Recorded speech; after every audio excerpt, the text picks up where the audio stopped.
শেয়ারের জিনিস কোথায় গেল?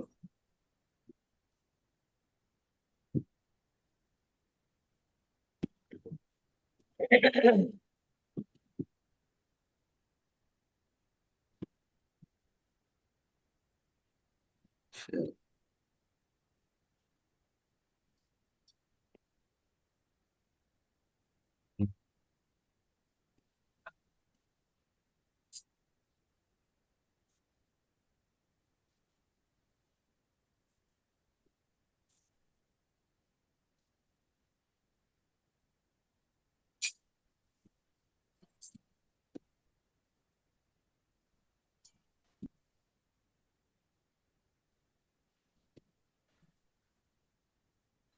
বিসমিল্লাহির রহমানির রহিম।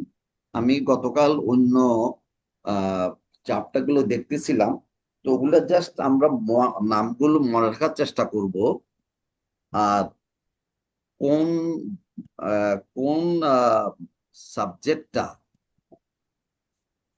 কিভাবে ইয়ে করে, রূপান্তরিত হয়, সেগুলো একটু মনে রাখার চেষ্টা করব। বাট এইভাবে তো মনে রাখা যাবে না, আমরা কোরআন পড়তে পড়তেই মনে রাখবো। তা আমাদের হ্যালো। প্রথম, এর আগের চ্যাপ্টারটা ছিল ক্রিয়ার ওকে। সাপেক্ষ ভাব।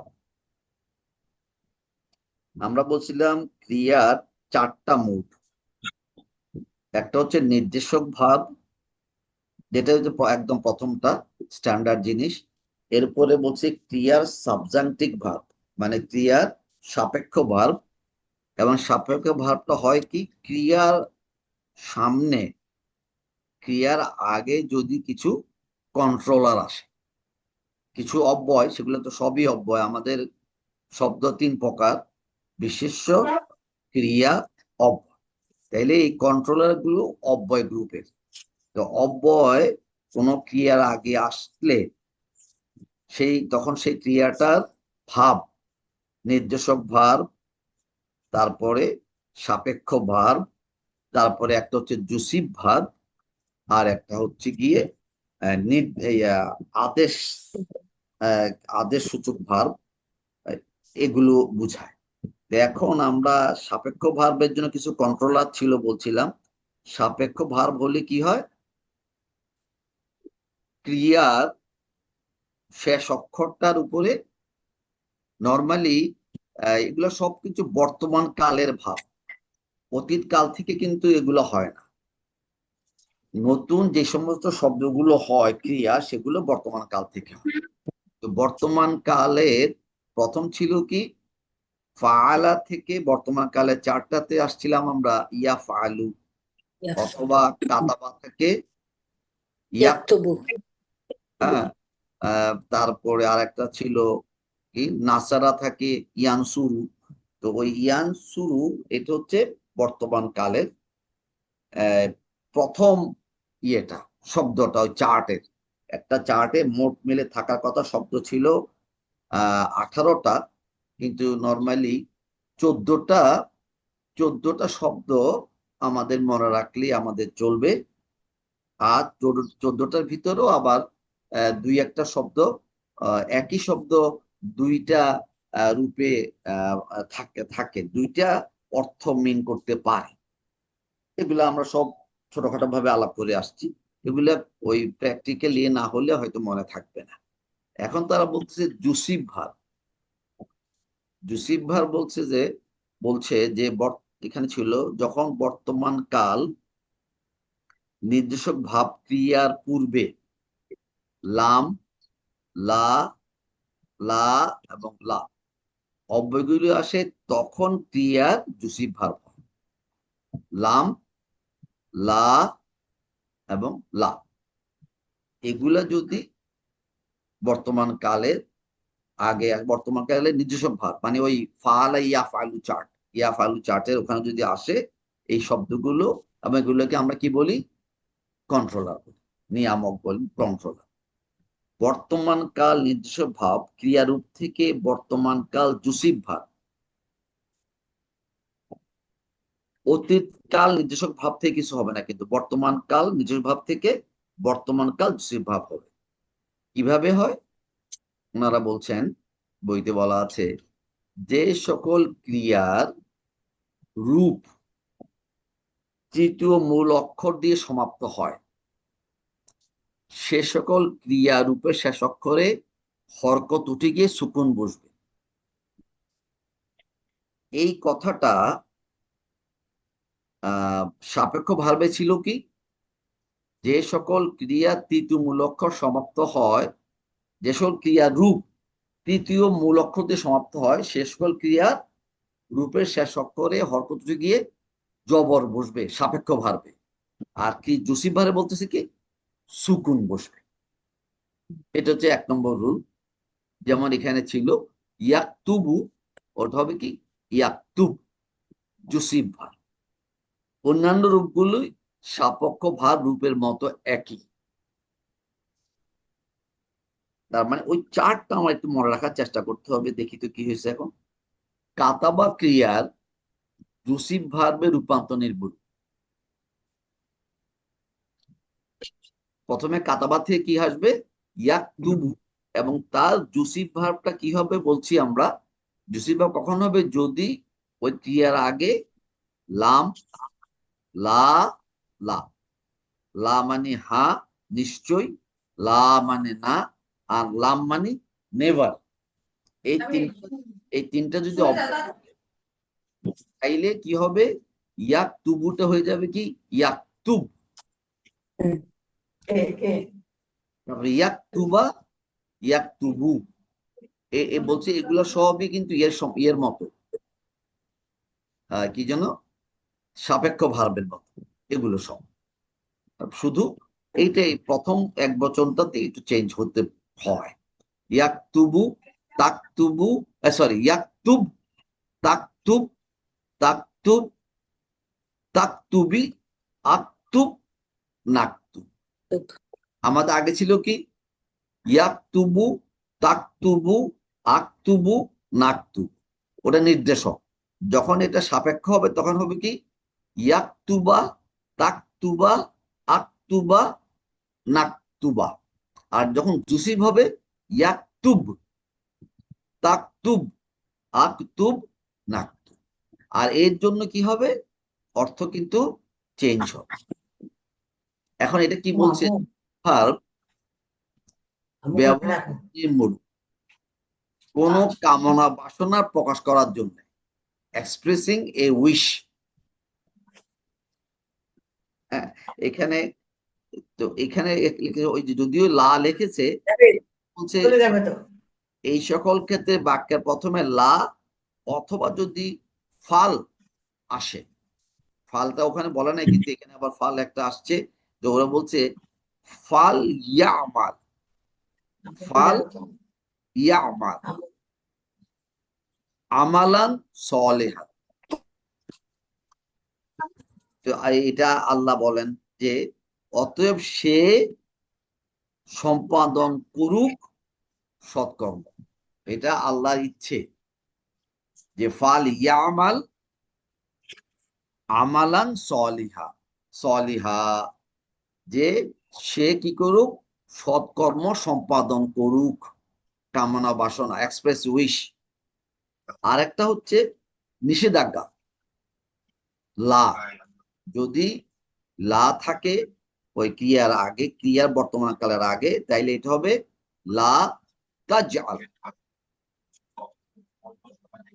লা তাজআল। আর অতীতকালে তাহলে কি নিষেধাজ্ঞার ব্যাপারটা আসলো। আর অতীতকালে কোনো কাজ না করার অস্বীকৃতি, যে অতীতকালে কোনো কাজ না করার অর্থ প্রকাশ করার জন্য রুসিবের একটা সাধারণ ব্যবহার আছে। এই সকল ক্ষেত্রে লাম অপয়দা নির্দিত হয়। লাম ইয়ামাল, লাম ইয়ামালের অর্থটা আমরা করবো কি সে জানতো না। আর আমরা লিখতে পারতাম কি লা ইয়ামাল, লা ইয়ামাল যদি হইতো সেটার অর্থ হইতো কি সে জানে, মানে সে জানতো না।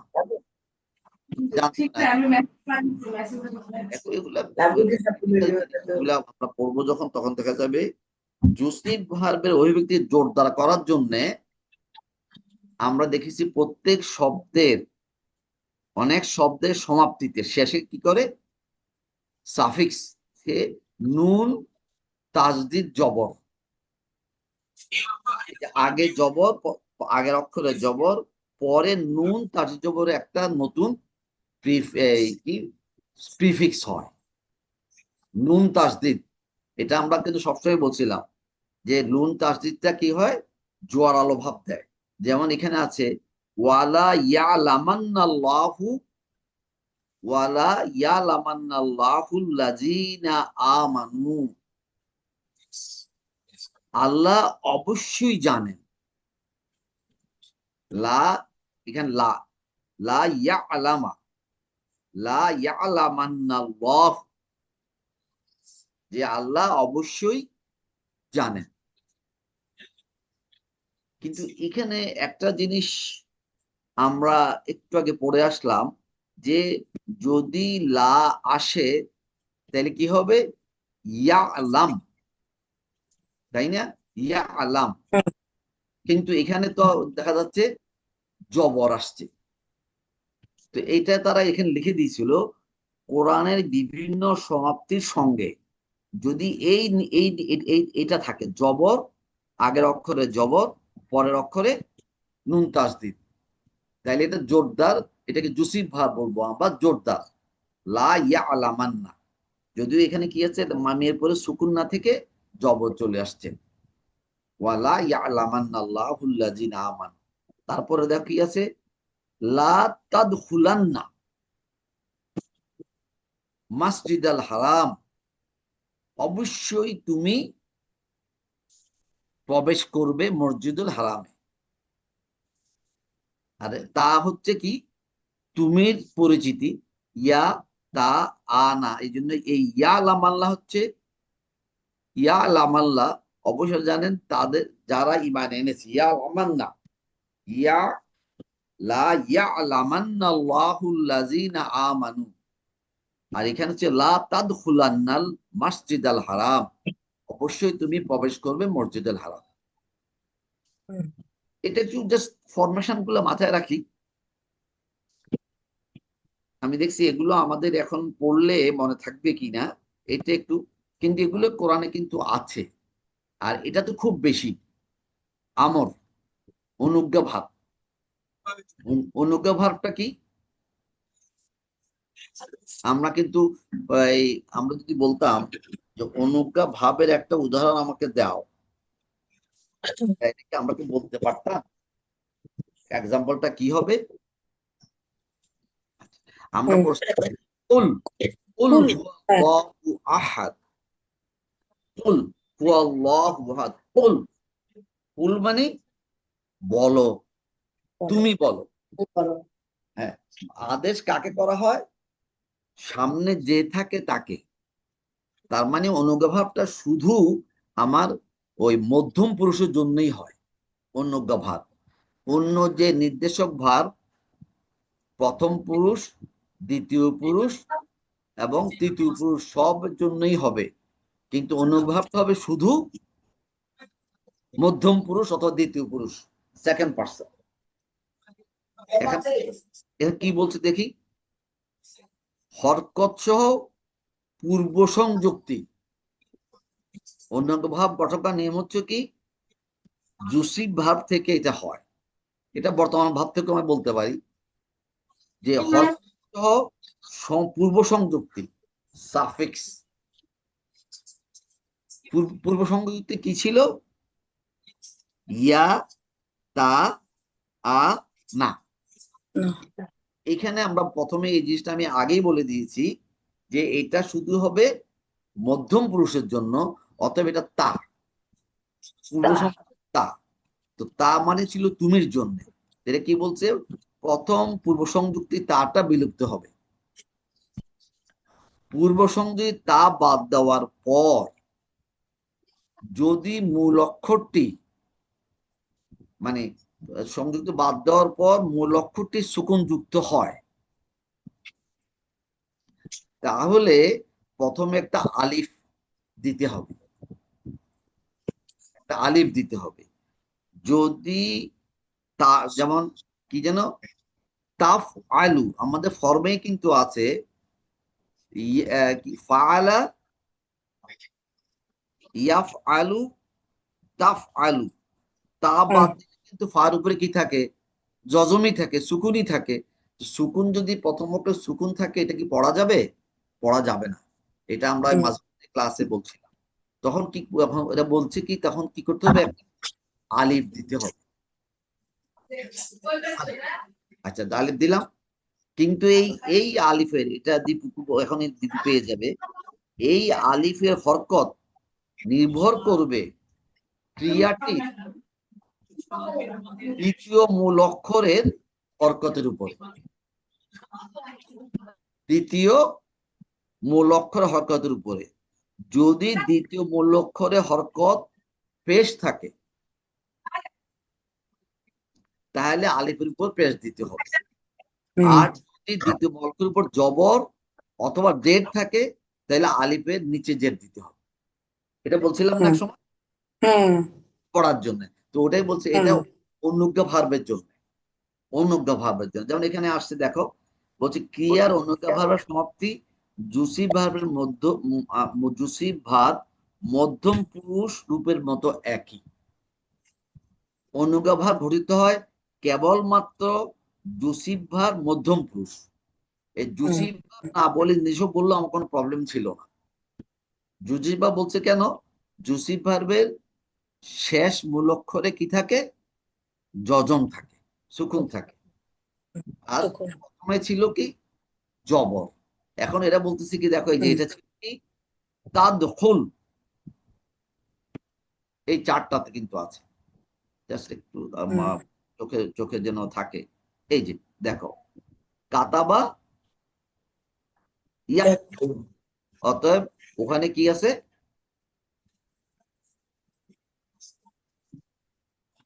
দাখালা দাখালা তাদখুল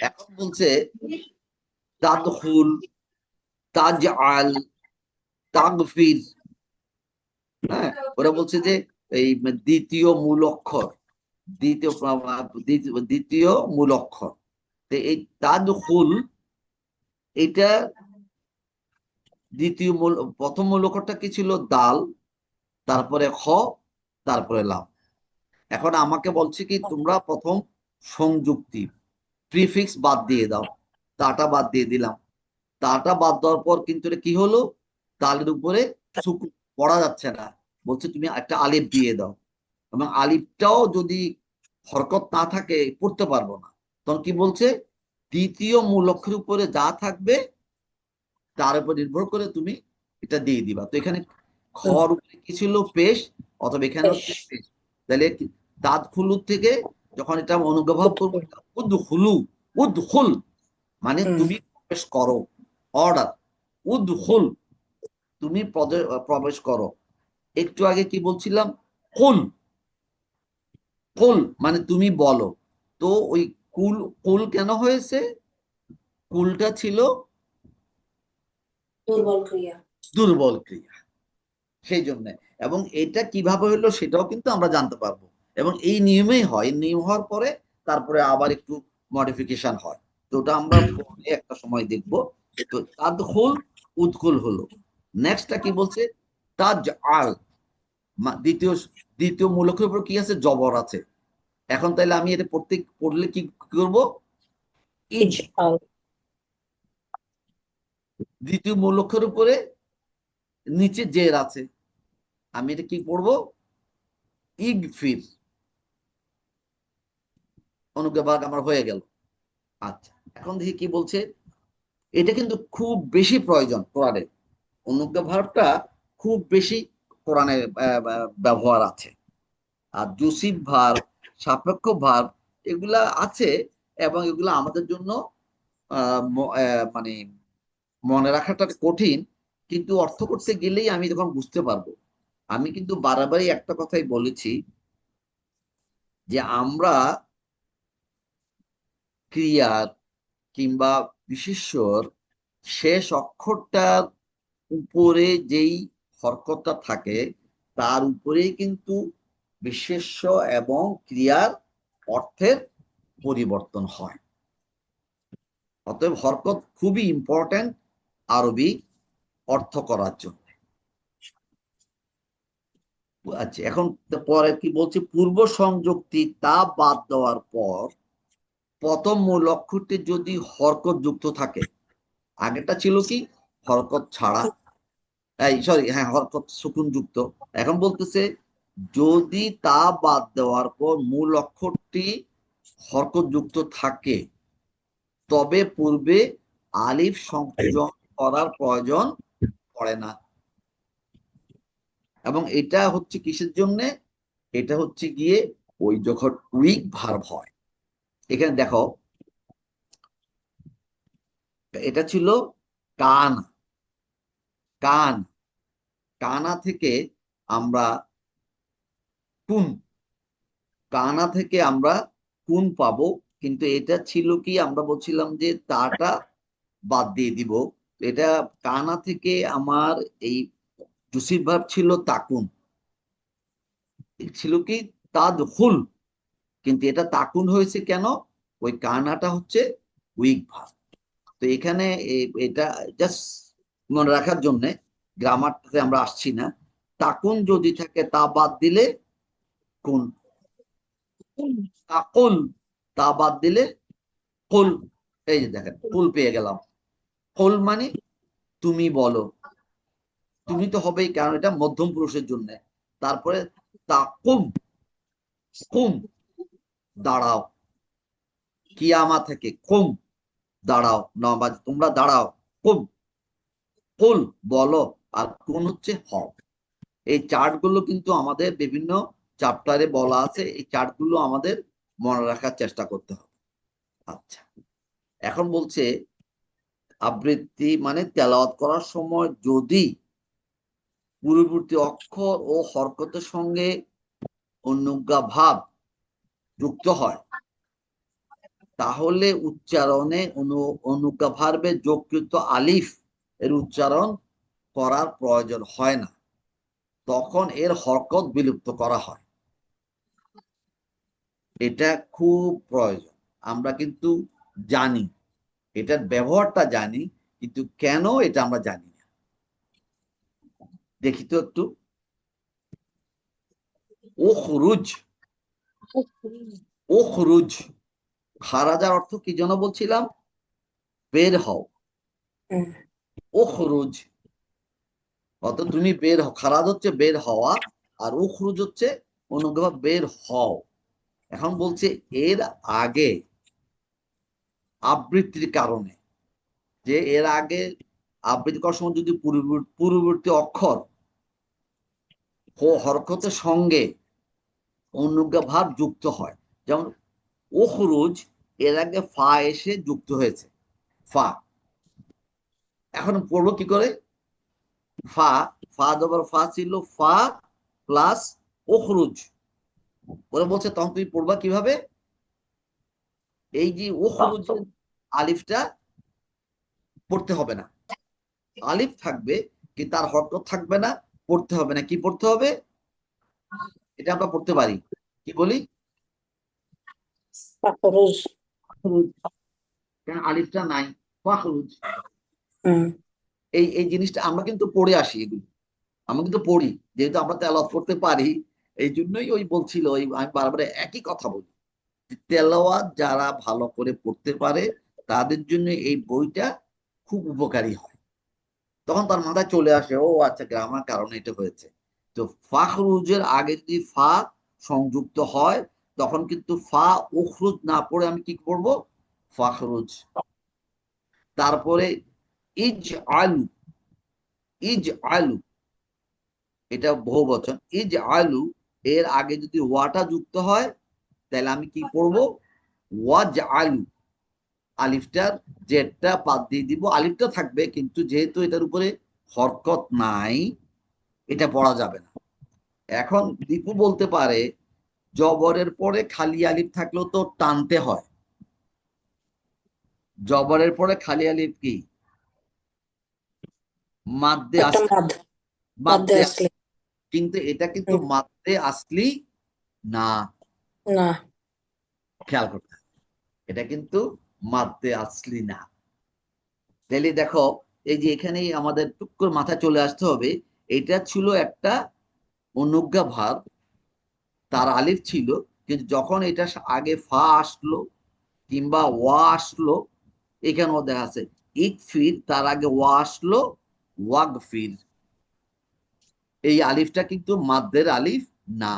এটা ছিল কি, অনুজ্ঞা করার জন্যে যে আলিফ দিয়েছিলাম, অতএব এটা মাদ্দের উচ্চারণ হবে না।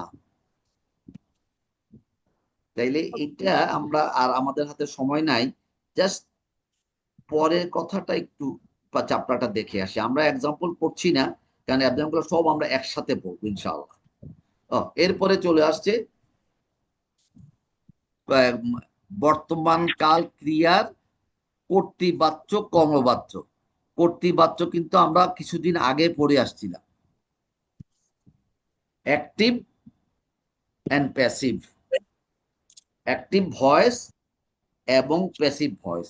তাহলে দেখা যাচ্ছে কর্তৃবাচ্য এবং কর্মবাচ্য কোত্থেকে হয়, ক্রিয়ার থেকে হয়, ক্রিয়ার বর্তমান কাল থেকে হয়। আমরা তাহলে দেখলাম যে ক্রিয়ার বর্তমান কাল থেকে বর্তমান নির্দেশক, বর্তমান কালে নির্দেশক মুড থেকে কি হয়, সাপেক্ষ হয়, জসিব হয়, অনুজ্ঞা হয়।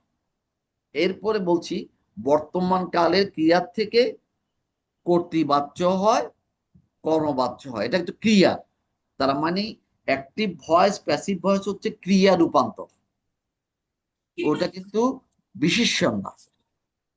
ঠিক আছে, আমরা কিন্তু কর্তৃবাচ্য পড়ে আসছিলাম, ওটা আমরা এই যে এখানে আছে, এখানে বলা আছে, দেখেন এই যে বর্তমান কালের কর্মবাচ্য রূপ কিভাবে করতে হয় তার এখানে বলেছে। এটা আমরা এখন পড়বো না, আগামীকাল পড়বো, আল্লাহ যদি আমাদের বাঁচিয়ে রাখেন, আগামী 2 দিন পরে। বর্তমান কাল কর্মবাচ্য রূপ প্যাসিভ, এর ক্রিয়া শেষে সংযুক্তি কর্তৃবাচ্য রূপের ক্রিয়ার মতো একই থাকবে। কর্মবাচ্যের রূপ বলছে কর্তৃবাচ্যের মতো একই থাকবে, তবে চেঞ্জটা কি, এইটা আমরা আগামীকাল এই দুটো চ্যাপ্টার একসাথে পড়বো আমাদের। বাবু, এলমি কঠিন লাগতেছে? কঠিন না, কঠিন তো লাগতেছে। না কঠিন লাগুক, তুমি কিন্তু এই জন্য বলছিলাম, তুমি যখন হুম, তেলাওয়াত করবা তখনই ওই তেলাওয়াতের আগে এবং পরে, এবং যেটা আমি তেলাওয়াত করছি না, কেন করছি না, অক্ষরটা হুম, কেন পড়ছি না, আর পরের অক্ষরটা পড়ছি। আর আমি এই জন্য বলছিলাম, যখন আমরা গ্রামার পড়বো তখন শব্দটার প্রত্যেকটা অক্ষরের উচ্চারণ করব, হরকত উচ্চারণ করব। হ্যাঁ, যেমন এখানে কি আমরা পড়বো কি, ইউস আলু, কিন্তু হামলে বলতাম কি ইউস আল। কিন্তু আমি হুম। যখন গ্রামার শিখবো তখন কিন্তু যেহেতু ওই হরকত গুলার বোঝা মানে অ্যাকশন বোঝার জন্য আমার হরকত গুলো, দুলমি, আমি বেরিয়ে গেলাম। হ্যাঁ, করতে হবে। আল্লাহ আমরা হাফেজ। আমরা বেরিয়ে যাচ্ছি এখন, ঠিক আছে, হুম। ওকে। তো আমি দোয়াটা পড়ে নেই, সুবহানাকা আল্লাহুম্মা ওয়া সুবহানাকা আল্লাহুম্মা ওয়া বিহামদিকা আশহাদু আল্লা ইলাহা ইল্লা আনতা আস্তাগফিরুকা ওয়া আতুবু ইলাইক। বিহামদিকা ইলাইক। তো ঠিক আছে, দীপু তো বেরিয়ে গেল, বড়পা আমি বেরিয়ে জি গেলাম তুমি। তুমি যাও, বড়পা। জি বলো। হ্যাঁ, ঠিক আছে, আমরা দেখি ওরা, আমরা আমাদের কপালে কি রেখেছে আল্লাহ, এটা কিন্তু টেনশন করা যাবে না। আল্লাহর কাছে দোয়া হ্যাঁ, করতে হবে প্রতিটা নামাজের পরপরই, প্রতিটা নামাজের পরপরই বলতে হবে, আল্লাহ তুমি আমাদের মধ্যে সবাই যারা অসুস্থ আছে তাদেরকে সুস্থ করে দাও, আল্লাহ। বিশেষ করে খালেদকে সুস্থ করে দাও। এটা আমাদের হ্যাঁ, অভ্যাসে পরিণত করতে হবে সবার জন্যই, যে সবার জন্যই আমার ভাই বোন সবাইদেরকে, আত্মীয় স্বজন সবাইকে যারা অসুস্থ আছে তাদের সুস্থ করে দাও।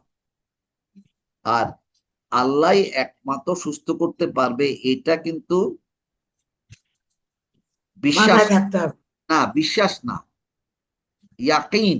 মানে ইয়াকিনটা কি, একই মানুষ বিশ্বাস। ইয়াকিন হচ্ছে দৃঢ় বিশ্বাস।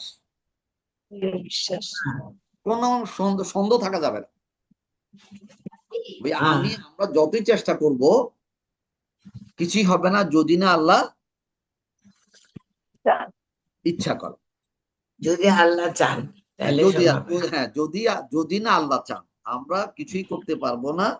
আমরা যা ইচ্ছা করি না কেন তা কিছুই হবে না যদি না আল্লাহ ইচ্ছা করেন। আল্লাহ ইচ্ছা করলেই আমাদের ইচ্ছা পূরণ হবে।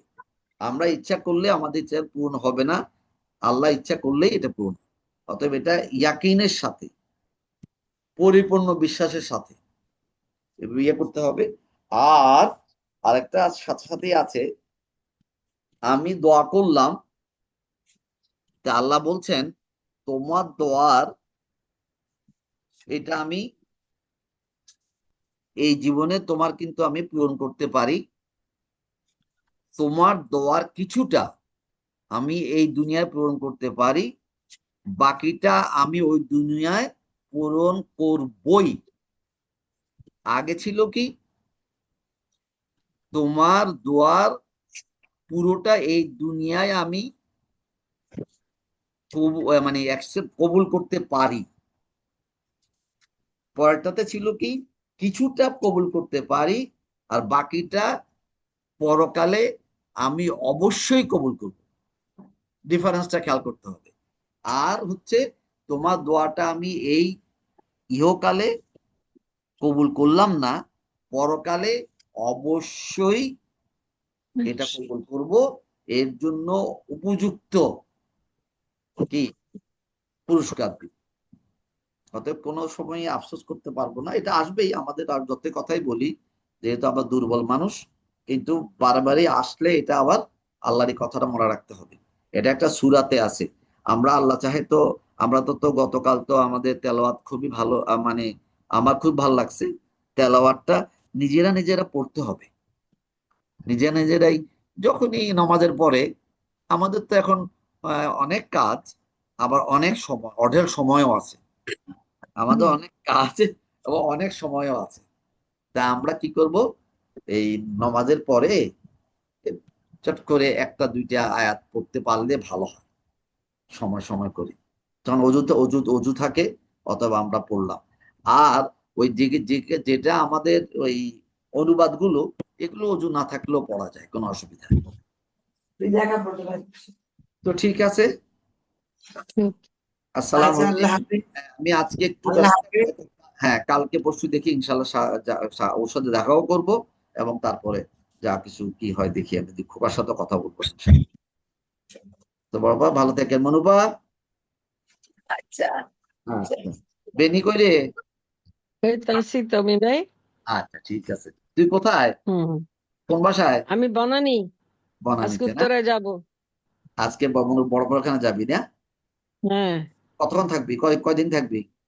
না চলে আসবো, সানিয়ার স্কুল খোলা তো এই জন্য।